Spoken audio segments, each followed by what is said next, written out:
2017 সালের 25শে আগস্ট বাংলাদেশে হঠাৎ করে রোহিঙ্গা ঢলে লাখ লাখ রোহিঙ্গা বাংলাদেশে আসতে থাকে এবং আসলে সেদিন যারা এসেছিলেন তারা পাহাড় পর্বত পেরিয়ে নদী পেরিয়ে অনেকে আসলে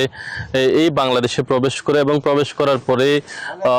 বাংলাদেশের যে উখিয়া টেকনাফের বেশ কিছু এলাকায় তারা আশ্রয় নেয় এবং সেখানে উল্লেখযোগ্য সংখ্যক রোহিঙ্গাদের আসলে বাংলাদেশের যারা মানুষজন ছিল তারা সেখানে খাদ্য সহায়তা দিয়ে তাদেরকে আসলে বেঁচে থাকার মতো পরিবেশ সৃষ্টি করেছিল। কিন্তু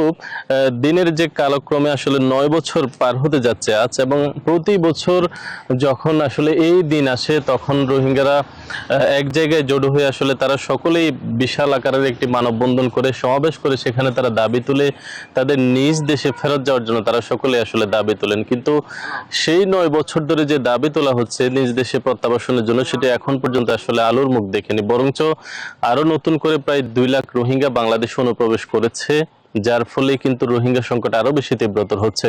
সম্প্রতি যে খবর বেরিয়েছে যে মিয়ানমার আসলে তাদেরকে ফেরত নিয়ে যেতে চায়, সেটি নিয়েও রোহিঙ্গাদের মাঝে বিরূপ প্রতিক্রিয়া রয়েছে। তারা বলছেন যে তাদেরকে সেখানে আসলে প্রাপ্য যে তাদের অধিকার সেটি দিয়ে তাদেরকে সেখানে নিয়ে যেতে হবে, এই দাবিতে তারা এখন পর্যন্ত অটল রয়েছেন এবং তারা প্রতি বছরই যে সমাবেশগুলো করে থাকে, আজকেও যে সমাবেশটি হবে সেখানেও তারা আসলে একই দাবি তুলছেন যে তাদের যে অধিকারগুলো রয়েছে, বিশেষ করে নিরাপদভাবে তাদেরকে প্রত্যাবর্তন করা, পাশাপাশি সেখানে তাদের যে হারানো যে ঘরবাড়ি সেখানে তাদেরকে থাকার ব্যবস্থা করে দেওয়া সহ সবকিছু মিলিয়ে আসলে একেবারে নিরাপদভাবেই তারা নিজেদের দেশে ফিরতে চায়। কিন্তু মিয়ানমারের আসলে এখন পর্যন্ত আসলে সেভাবে গ্রিন সিগন্যাল না থাকায় আসলে তাদের যে প্রত্যাবাসন প্রক্রিয়া সেটি দিন দিন আরো জটিল হয়ে উঠছে। এদিকে বাংলাদেশে যে সমস্ত রোহিঙ্গারা আশ্রয় নিয়েছেন আসলে তাদের যে শিশুর জন্মের হার সেটিও বেশ বেড়ে চলেছে। গত 9 বছরে প্রায় প্রতি বছর 35,000 করে শিশুর জন্ম হচ্ছে রোহিঙ্গা ক্যাম্পে, যার ফলে কিন্তু বিশাল অঙ্কের একটি জনসংখ্যা আসলে রোহিঙ্গা ক্যাম্পে বেড়েই চলছে। তবে এখন পর্যন্ত